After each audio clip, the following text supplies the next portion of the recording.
Hola chiques, ¿cómo están? Espero que estén muy bien. Vamos a analizar un poquito, repasar lo que estuvimos trabajando en la clase anterior, que fue el pueblo sumerio, que vivían en la región de Mesopotamia. Habíamos visto que ellos se establecieron en Mesopotamia, una región que tenía muchas dificultades, porque sufría inundaciones, sequías. Varios pueblos anteriores habían querido instalarse ahí y no lograron establecerse por mucho tiempo por las dificultades que presentaba el terreno.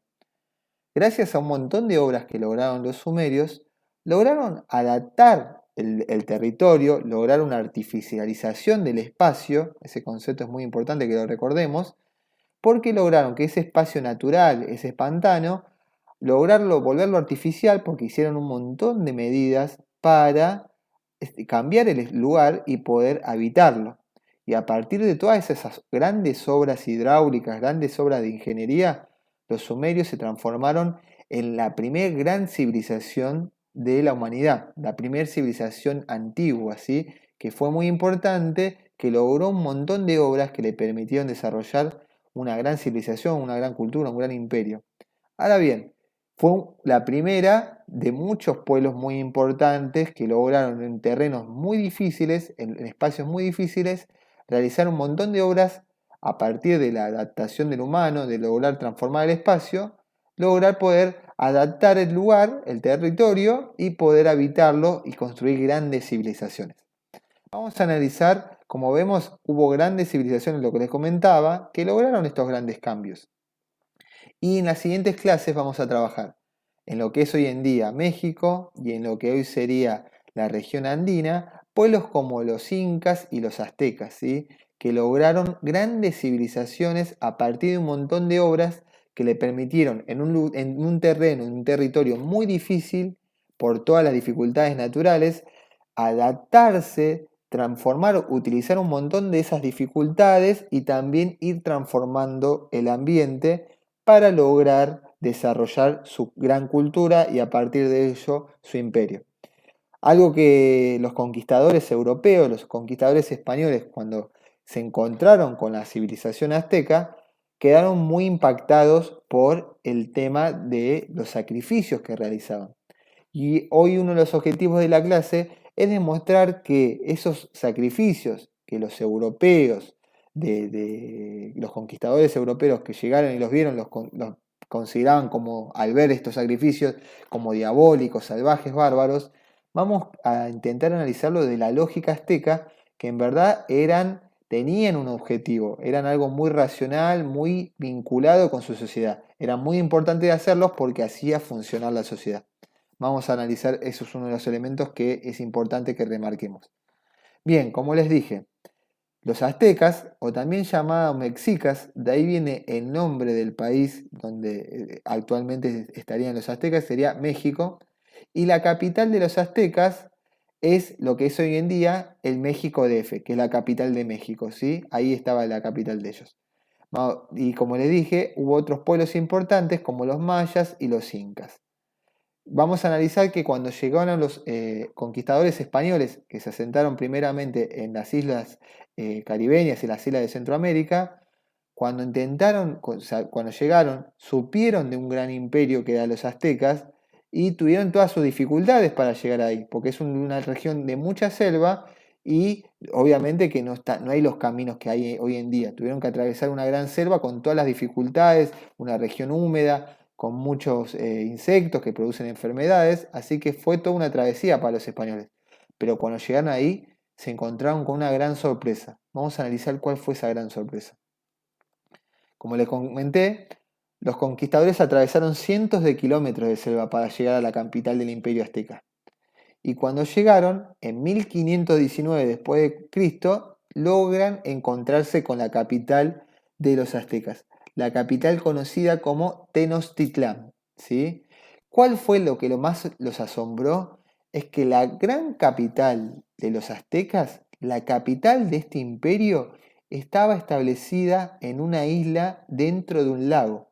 Eso fue lo que más los asombró, porque ya conocían lugares como Venecia, que muchas de sus calles son canales, pero acá era la capital de un imperio, un imperio gigante. Es como que pensemos que la ciudad de Buenos Aires, así como nuestra capital de nuestro país, estaba establecida en una isla.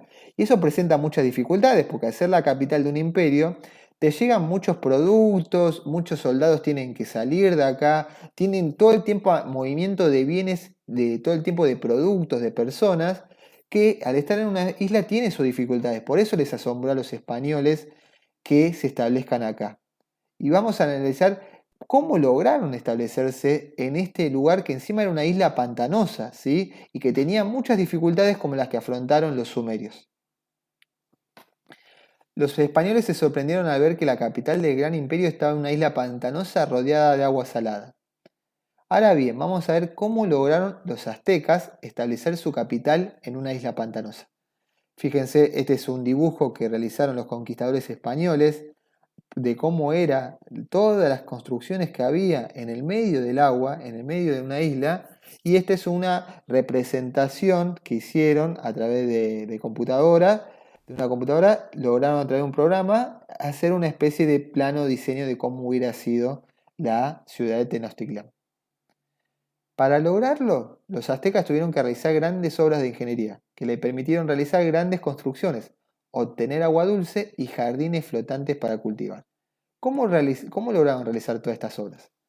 Vamos a ver que el mecanismo que hacían era lograr poner un montón de palos en el agua hasta llegar al lecho del agua y a partir de eso, de que establecieron ya cuál sería la altura, ir estableciendo bien una buena base con todos esos palos para lograr construir tanto puentes como también construir las bases de las construcciones de las casas, de los templos, de los palacios, ¿sí? Esa era la forma de lograr ir construyendo, porque la isla era muy pequeña, pero cuando fue creciendo cada vez más, lograron, a través de estas obras, ir ganando terreno al mar, ¿sí? Así, al terreno al lago, mejor dicho. Ir ganando terreno al agua para lograr de esa manera ir construyendo cada vez más obras. Aunque ya se quedaban sin lugar, hacían más obras de esta manera para ir ocupando más espacios del lago.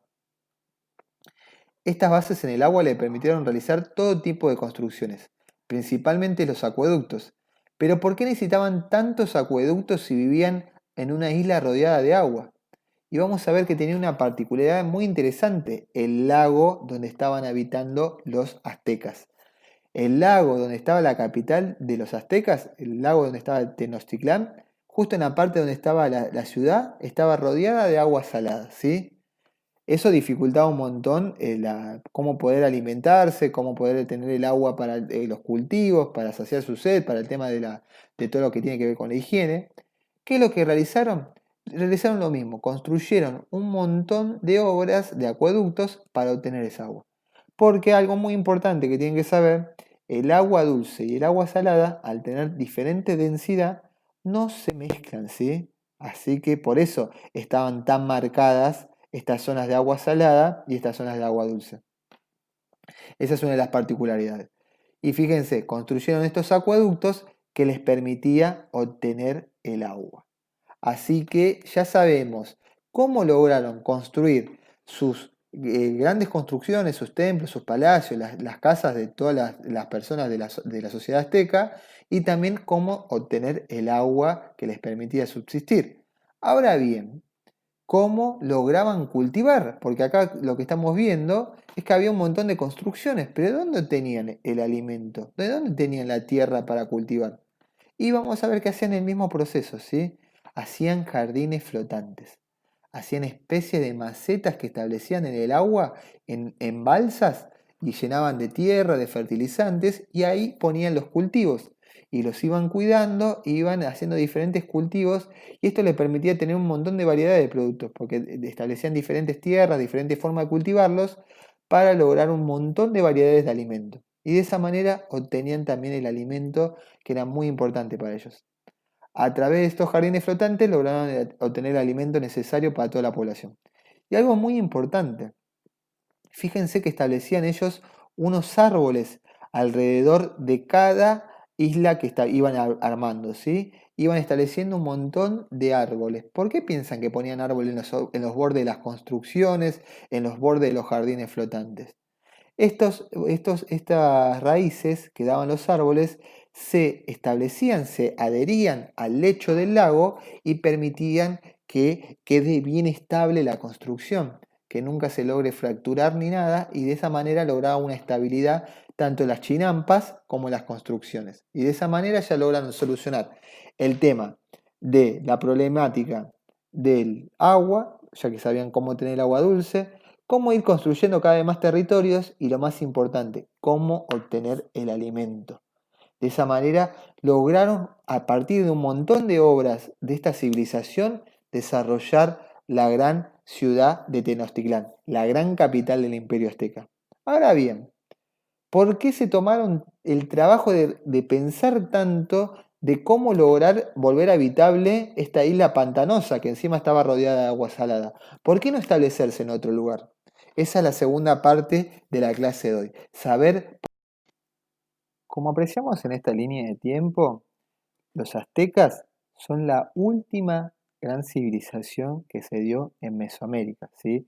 En todo el territorio que ocupa gran parte del territorio actual de México. No solamente fueron los aztecas, sino que hubo otras grandes civilizaciones y pueblos anteriores que tenían un gran prestigio, fueron civilizaciones muy importantes, de las cuales los aztecas van a tomar muchos rasgos, ¿sí? Son sociedades que fueron como las antecesoras y los mexicas fueron como los mexicas o aztecas fueron como los grandes herederos.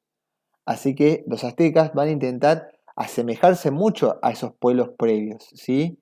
Los aztecas se creen que venían de la región del norte de lo que es actualmente México. Y cuando llegaron a lo que es la región del lago Texcoco, pueblos que habitaban ahí los veían como salvajes, como alguien bárbaro, como un extranjero.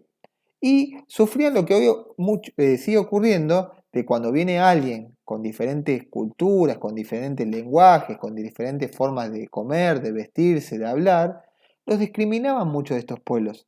Discriminaban, se aprovechaban de ellos, los trataban mal, y por eso los aztecas se establecieron en el único lugar que nadie reclamaba, que era esta isla pantanosa que ninguno de los otros pueblos tenía la capacidad de poder hacer un montón de obras para habitarlas. Pero los aztecas lograron un montón de esas obras para lograr desarrollar su civilización y además ya previamente ellos eran grandes guerreros. O sea que una vez que se asentaron, empezaron a luchar contra todos esos pueblos que los bastardearon y los trataron mal y fueron conquistándolos. Ahora bien, toda esta historia que le estoy contando es a partir de un montón de fuentes de información que lograron obtener los historiadores. Esto no era la versión que contaban los aztecas. Ellos a través de la religión comentaban otra forma de cómo se establecieron y por qué se establecieron en esa isla pantanosa y por qué lograron, gracias al poder de sus dioses, convertirse en una gran civilización. Vamos a analizar un poco de la historia que contaron los aztecas. Ellos dijeron que se tuvieron que ir del norte de lo que es la meseta central, para establecerse en el lugar donde encuentren un águila comiéndose una serpiente arriba de un cactus. Donde logren ver esa escena, tenían que establecer la capital de su imperio. Si cumplían el mandato que les dijo los dioses de que construyan su gran capital en este lugar, les iba a generar que se construyan en la civilización más importante. Por eso, ellos cuentan que sí o sí tuvieron que hacerlo en esta isla pantanosa porque fueron donde vieron esta escena. Esta escena, capaz que ya la conocen algunos, es la que se representa actualmente en la bandera de México, ¿sí? Es el escudo de México. Por eso se la tiene tan presente, ya que es como el mito del origen del imperio azteca. Porque es gracias a que encontraron supuestamente la versión que cuentan los mitos y la religión azteca, es que establecieron su civilización porque los dioses le pidieron que cuando vean esta escena logran establecer su capital ahí. Y bueno, y fue en la isla la isla del lago Texcoco donde ocurrió. Los aztecas buscaron justificar la fundación de su ciudad en un pantano mediante la religión. Vemos cómo la versión que yo les conté de que fueron expulsados de diferentes lugares y no podían establecerse ahí, los aztecas contaron otra versión de la realidad. Hicieron todo un mito explicando que los dioses en verdad hicieron que tengan que establecerse ahí. Otro aspecto muy importante que les comentaba recién, acá hubo pueblos anteriores muy importantes y el pueblo anterior más importante fueron los toltecas, que los toltecas, como vemos, ya habían ya sufrido una crisis y el poderío que habían tenido fue desapareciendo y solamente quedaban diferentes pueblos que eran los sucesores de ellos. Así, con esos pueblos sucesores, cuando los aztecas lograron establecerse y acrecentar, cada vez ir incorporando más poder, hicieron que todos sus soldados, los soldados más importantes, se casen con gente que tenga la sangre tolteca. Para de esa manera ellos decir también que tenían una sangre importante, que no eran esos salvajes que venían del norte, como les decían hasta hace un tiempo, sino que tenían sangre de los pueblos anteriores también, ¿sí? Que ellos también tenían un pasado muy importante, de civilizaciones muy importantes. De esta manera se fue estableciendo una división dentro de los aztecas, esos que ya tenían un gran poder por lo militar y también que tenían una sangre supuestamente milenaria, mítica, todo el tema de lo vinculado con los dioses. Como muchos otros pueblos, buscaron legitimándose, relacionándose y asemejándose a grandes civilizaciones del pasado. Los aztecas lograron esto con casamientos de sus guerreros con princesas que tenían sangre de la gran civilización tolteca, logrando grandes transformaciones en su sociedad. Veamos qué pasó en su sociedad, porque ya logran una diferenciación. Vamos a ver que los sectores, los campesinos, los que cultivan, los que realizan las obras, los que se dedican al cultivo de las chinampas, van a estar debajo de la pirámide, ¿sí? Ellos son los campesinos. Después vamos a tener la clase guerrera, que son los pilis, son los nobles. Estos se dedican a la guerra y a obtener los cautivos para los sacrificios. Y después está el Tlatoani, el rey de los aztecas, ¿sí? Este es el gran líder, el que tenía la sangre tolteca, que se logró casar con una princesa y a partir de ahí construyó un linaje y era considerado el líder, el rey supremo de los aztecas, ¿sí? Ahora bien, vamos a analizar un poquito el tema de los sacrificios de los aztecas y el culto al dios del sol y al dios de la guerra. Es el mismo dios, ¿sí? Tanto para el sol y la guerra. Es el dios Huitzilopochtli. ¿Qué contaba este dios? Decía que el dios sol, que era un guerrero, necesita sangre, porque todas las noches pelea contra las estrellas. El dios necesita sangre que le van a dar los guerreros aztecas para que todas las noches venza las estrellas y cada día vuelva a salir el sol. Fíjense cómo con este mito los guerreros buscaban justificar que los macehuales tengan que dedicarse al cultivo porque tenían que alimentar a los guerreros que iban a hacer que salga el sol, ¿sí? La clase noble, la clase más alta, de esta manera justificaba, primero diciendo que tenía sangre de pueblos milenarios, y ahora decía que el dios les había asignado la tarea tan importante de hacer salir el sol todos los días, porque ellos iban a ser el que alimente al dios sol, al dios guerrero, al dios más importante de los aztecas. Los campesinos tenían que alimentar a estas personas, tenían que aceptar ser sometidos por estas personas porque estos lograban hacer que el sol salga todos los días. Y bueno, y de esta manera lograban justificar su poder en esta sociedad. Fíjense en la importancia de los sacrificios que, como vemos, no tenían un orden irracional, salvaje, bárbaro, sino que era una forma de justificar la diferenciación social, buscar diferenciarse de los guerreros de los campesinos. Era una manera que hacer que los campesinos acepten el poder de la clase guerrera, ya que ellos son los que terminan alimentando a su Dios con la sangre que necesita para pelear contra las estrellas, ¿sí? Eso es muy importante, para lograr pelear contra la noche, que los guerreros son los que hacen salir la luz, esa luz tan importante para lograr hacer que los cultivos florezcan y den el fruto, ¿sí? Eso, por eso es la manera de justificar sus conquistas. Los guerreros obtenían los cautivos para los sacrificios a través de las guerras con otros pueblos.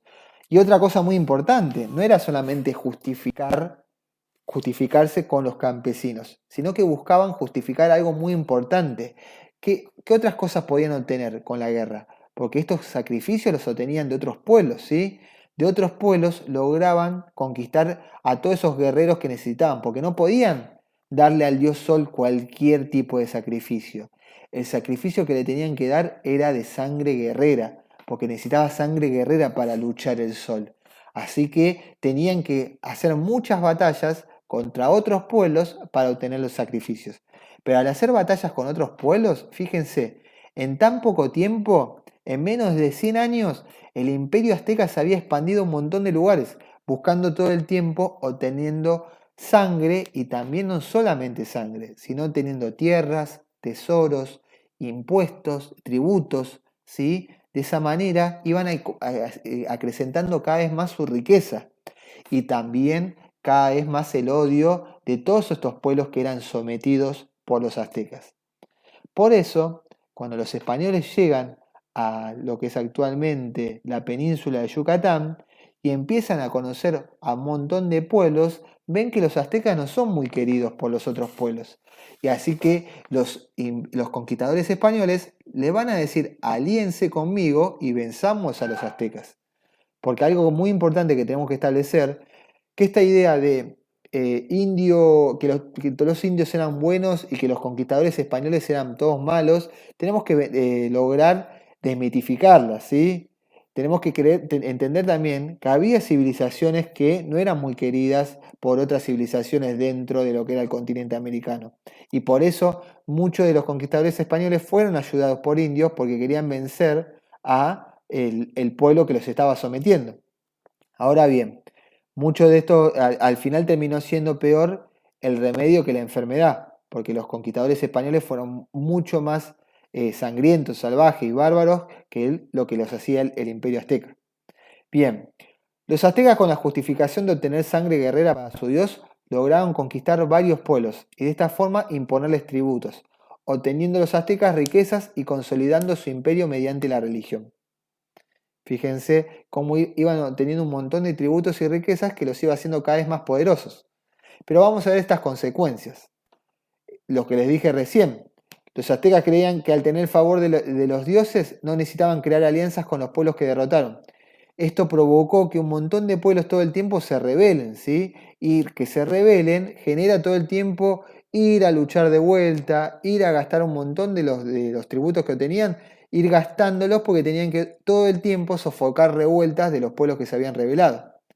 Y una de las que se había sido sometida por los aztecas fue una que ayudó mucho a los conquistadores, al conquistador Cortés. Cortés fue el gran general de los españoles que venció a los aztecas, ¿sí? Y logró vencerlo, tuvo una de las causas principales porque logró vencer a los aztecas fue por la ayuda de la Malinche, ¿sí? Malinche fue una princesa que había sido convertida en esclava por los aztecas. Por eso ella quería más que nadie derrotar a los aztecas convirtiéndose en aliada, informante y esposa de Cortés. Y ella le fue comentando todos los problemas que tenían los aztecas y las debilidades, y de esta manera Cortés supo lograr obtener ventajas de cómo atacar y cómo enfrentar a los aztecas. El manejo de varios idiomas por parte de la Malinche le permitió a Cortés hacer acuerdos con los pueblos que estaban hartos de los aztecas. Y también cosas muy importantes. Incluso la Malinche le contó de mitos de Mesoamérica que Cortés aprovechó, porque había el mito de que iba a venir un gran dios a establecer el fin de un gran imperio, establecer el fin de los aztecas, y Cortés utilizó ese mito para mostrarse como una deidad, como mostrarse como algo divino. Y incluso se hacía decir que era el retorno de un dios importante de la religión de los aztecas. Hay una escena de la película El Camino hacia el Dorado que ejemplifica mucho esto de cómo los indios creían que los conquistadores españoles en un principio pensaron que eran dioses. Veamos un poquito esta escena que a través de algo así cómico retrata muy bien lo que pasó en ese momento.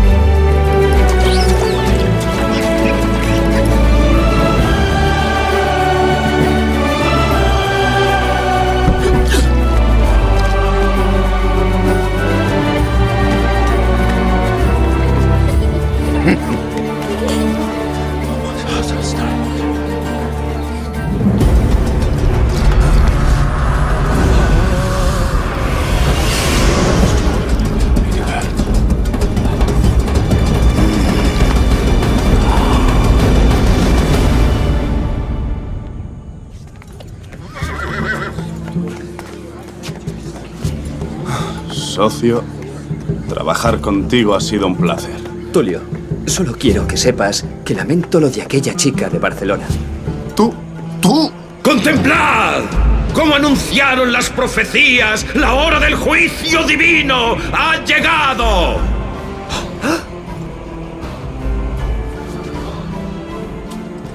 ¡Ciudadanos! ¿No predije yo que los dioses vendrían? Mis señores, yo soy Zekel Khan, vuestro sumo sacerdote y portavoz de los dioses. Hola. Yo soy el jefe Tánabo. ¿Con qué nombre debemos llamaros? Yo soy Miguel.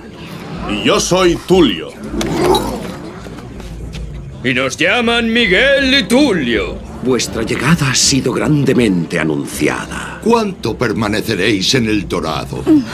¡Ajá! Habéis capturado a esta expoliadora de templos. ¿Cómo queréis que sea castigada? ¡Ay, no! Mi señor, yo no soy una ladrona. Los dioses se me aparecieron para que les llevara una ofrenda del templo y les guiara hasta aquí. Mi único deseo es servir a los dioses.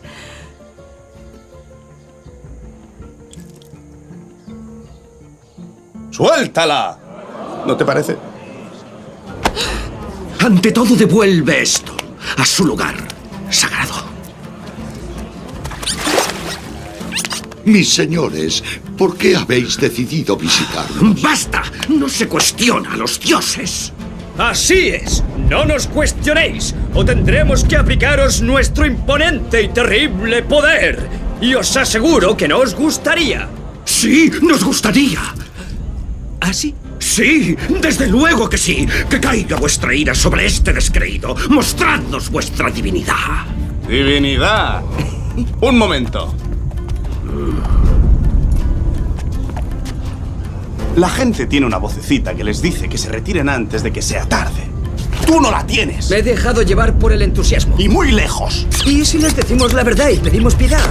Tú estás loco, nos comerían asadizos. Ya, pero si empiezan a sospechar y no les ofrecemos alguna prueba megacósmica los próximos días, creo que tendremos serios... Lo intento, no puedo pensar. ¡Rápido, Tulio! ¡Piensa! ¡Basta!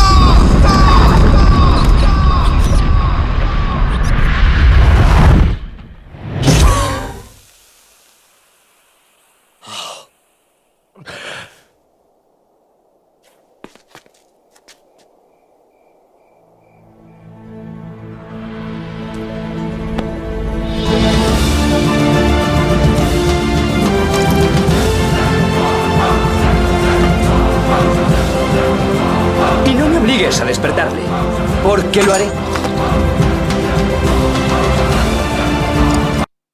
Bien, como vemos en esa escena, ahí se representa mucho el rol de la Malinche y el tema de cómo se los vinculaba con el tema de los dioses, cómo utilizaron los conquistadores para vincularse y hacerse creer que eran dioses. Utilizaron un montón de estrategias que vamos a compartir algunas. Primero, los cañones que trajeron los españoles, ellos decían que era a través que generaban truenos y gran ferocidad. Cortés, en muchas reuniones con grandes caciques, escondía los cañones en la selva y con alguna señal, cuando demostraba que estaba enojado, hacía que suenen los cañones y creían los indios que había provocado Cortés con su fuerza, con su enojo, truenos. De esa manera demostraba su poder, ¿sí? Cortés utilizó así un montón de elementos que hacían creer que eran dioses. Obviamente que con el tiempo se dieron cuenta los indios que eran humanos y obviamente que también eran muy bárbaros los conquistadores, que la verdad que y a través de sus conquistas generaron, supuestamente venían en nombre de la civilización, en nombre de la cristiandad y generaron grandes crímenes en todas las civilizaciones que conquistaron, de tanto los aztecas como los incas cometieron muchos errores por el tema del afán del lucro y la riqueza que querían los conquistadores. Y bueno, aprovechando la crisis azteca, porque toda la crisis que tenían de que muchos pueblos se le rebelaran y que miles de indios ayudaron, que estaban enojados con los aztecas, ayudaron a los españoles, en 1520, en menos de un año, dieron fin al imperio azteca. Lograron vencer al imperio azteca. Vamos a ver un poco qué fue lo que hizo Cortés con la ciudad de Tenochtitlán. Si logró continuar con ella, si le convenía continuar con esta civilización en medio de un pantano. Según las crónicas del siglo XVI, elaboradas por frailes y militares españoles, Tenochtitlán, un territorio que ocupaba parte de la Ciudad de México, era percibido como la Venecia de América, en la que los conquistadores encontraron majestuosas edificaciones y amplios canales a su llegada en 1519. Esa arquitectura y urbanismo hizo dudar al recién llegado Hernán Cortés y sus tropas sobre el futuro de la capital del Imperio Mexica, en donde pretendían erigir una urbe al más puro estilo europeo. María Bustamante es la arquitecta y cronista de Ciudad de México. Yo sé que también Hernán Cortés había tenido muchísimo como conflicto emocional entre lo que veía y lo que tenía que hacer para tener una conquista total, ¿no?, del territorio. En 200 años los mexicas construyeron una Tenochtitlán con majestuosas edificaciones y amplios canales, en un lugar rodeado de lagos y terrenos húmedos que manejaron de forma estratégica para que el agua salada no anegase la ciudad. Tuvieron como una ingeniería muy adecuada a lo natural, ¿no? O sea, adaptándose a todo, a la naturaleza. Diríamos que uno de los primeros urbanistas sustentables. Inicialmente los españoles aprovecharon lo anterior y experimentaron con un trazado urbanista renacentista, pero al pasar de los siglos el conocimiento se fue perdiendo y las malas decisiones por intentar sobreponerse a la naturaleza afectaron la ciudad. Esto ha ocasionado que cada año la zona donde estaba ubicada Tenochtitlán se hunda. De hecho, desde la conquista en 1521 el nivel del suelo ha bajado hasta 40 centímetros. El periodista y también cronista de Ciudad de México, Jorge Pedro Uribe, asegura que aún hay presencia de numerosas edificaciones prehispánicas bajo los edificios actuales. Tenochtitlán no está tan arrasada como nos enseñaron, ni tan debajo de la tierra como creemos, sino que la tenemos a flor de piel o a flor de banqueta, y que sabiendo mirar podemos ver a Tenochtitlán en el centro histórico con un poquito de imaginación y de conocimiento. Así, algunos lugares, como en la calle de la Moneda del centro histórico, parecen querer salir a la superficie o al menos asegurarse de no quedar en el olvido. Bien, como ahí comentaba la cronista, decía que hay un montón de consecuencias de la ciudad de Tenochtitlán, de que haya sufrido la transformación que hizo los conquistadores españoles. Porque a Cortés no le convenía, no estaba acostumbrado a desarrollar una capital tan grande, tan importante de un imperio en un lugar que sea un pantano, ¿sí? Él consideró que era sumamente difícil seguir haciendo todas estas obras que realizaban los aztecas y por eso drenó el lago, ¿sí? Lo drenó y estableció lo que es actualmente la ciudad de México DF, la capital de México. Esto, como comenta ahí el video, tiene un montón de problemáticas, ¿sí? Cortés, al vencer a los aztecas, sabía que debía construir su capital ahí, como símbolo de su victoria, pero la organización de un imperio desde una isla era sumamente problemática, por lo que fue secando y tapando el lago, construyendo arriba del mismo. Fíjense lo que sería el territorio de Tenochtitlán, hoy no queda nada de ese lago. El lago fue secado, ¿sí? Y eso trajo un montón de problemáticas. El terreno donde estaba el lago es un terreno muy inestable, que por eso plantaban tantos árboles los aztecas. Y ahora había gran parte que era de agua dulce. Y hoy México es una de las ciudades con más problemáticas del acceso al agua potable, también problemáticas del alimento, que todas esas le brindaba el lago. Pero el conquistador europeo no le interesó eso y ahora se ven las consecuencias del mismo, ¿sí? Fíjense cómo el secado del lago que realizó Cortés para construir su capital produjo que la capital de México ahora sufra grandes problemas, como el hundimiento del suelo, falta de agua potable, pérdida de las chinampas como fuente de alimento. Por eso, cuando ustedes en algún lugar se les diga mucho que los españoles, los europeos, nos trajeron la civilización, nos trajeron el razonamiento, nos trajeron ideas que nos ilustraron, como vemos, hicieron un montón de obras que al final terminaron perjudicando, que lugares que antes eran sustentables porque tenían el agua dulce, el alimento, y lograban ir edificando en el mismo lago, las obras que terminaron haciendo los españoles ahora están sufriendo, la gente de México está sufriendo sus consecuencias. Por eso tenemos que valorar muchas veces todo lo previo a los conquistadores europeos, porque nos demuestran que ellos lograron adaptarse al ambiente. Vamos a ver también con los incas cómo lograron adaptarse a las cordilleras y que muchas de las ideas de esos pueblos que les sirvieron tanto y que lograron que se conviertan en grandes imperios, tendríamos que volver a usarlas porque lograron grandes civilizaciones. Y muchas de esas medidas que ellos tomaron, capaz que ahora nos ayudarían a nosotros para salir un poco de las crisis que sufrimos todo el tiempo. Bien, van a tener que hacer una actividad breve a partir de la lectura de unas páginas que les voy a dar. ¿De qué tiene que ver con esto? ¿Cómo fue el surgimiento del Imperio Azteca? ¿Cómo llegaron al Valle de México? ¿Qué son las chinampas? ¿Cuáles son los elementos que necesitaban para su construcción? Hacerme una pirámide social de los aztecas y explicar qué tarea tenía cada uno y explicarme la relación entre la conquista con los sacrificios, con los dioses, ¿sí? Explicarme las consecuencias positivas y negativas que le provocó seguir el culto de Huitzilopochtli. Bueno, esa sería la tarea. Bueno, espero que les haya gustado la clase. Ya saben, cualquier duda, las formas de contactarme. Así que nos estaremos viendo en la próxima clase que va a ser sobre los incas. Un abrazo grande, espero que estén muy bien, cuídense. Saludos.